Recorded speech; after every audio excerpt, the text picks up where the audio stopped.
বন্ধুরা সকলে কেমন আছো? সকলকে জানাই শুভ দোলযাত্রার অনেক শুভেচ্ছা অভিনন্দন। আমার চুলগুলো দেখে কিছু মনে করো না, আসলে সান্তান করেছি, এই জন্য কিন্তু ঠাকুর ঘরে চলে এসেছি। এটা আমারও ঘর প্লাস ঠাকুরও থাকে, এই যে ঠাকুর বসে আছে।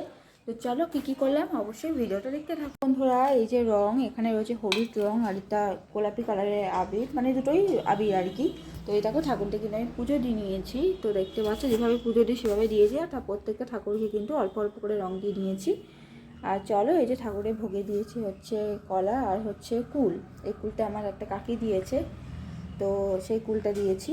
আর এখানে হচ্ছে নকুলদানা। তো এই যে ঠাকুরের পুজো দিয়েছি। আর এখানে একটা সুন্দর ডেকোরেশন করেছি, সেটা তোমাদেরকে দেখাই। নিজেই করেছি। এই যে এপাশে হলুদ রঙের আবির দিয়েছি, দেখতে পাচ্ছ, দেখাচ্ছে ক্যামেরাতে। হেরে হলুদ রঙের আবির, আর ভিতরে কিন্তু গোলাপি কালার আবির, আর পাশে ফুলগুলো দিয়ে দিয়েছি। কেমন লাগছে অবশ্যই জানিও। তো সকলকে জানাই শুভ দোলযাত্রার অনেক শুভেচ্ছা অভিনন্দন। তো আজকে হোলি তোমরা খুব ভালোভাবে আনন্দ করো, মজা করো বন্ধু বান্ধবদের সাথে আর ফ্যামিলির সাথে মজা করো। আর কেমন লাগছে আমার ঠাকুরদের অবশ্যই কিন্তু কমেন্ট করো বন্ধুরা। তো বন্ধুরা দেখো, ঠাকুর দেখি আমি পুজো দিয়ে নিচ্ছি। এই যে ধূপ জ্বালিয়ে দিয়েছি, ঠাকুরদের পুজো দিচ্ছি। আর যে মোমবাতি দিয়ে,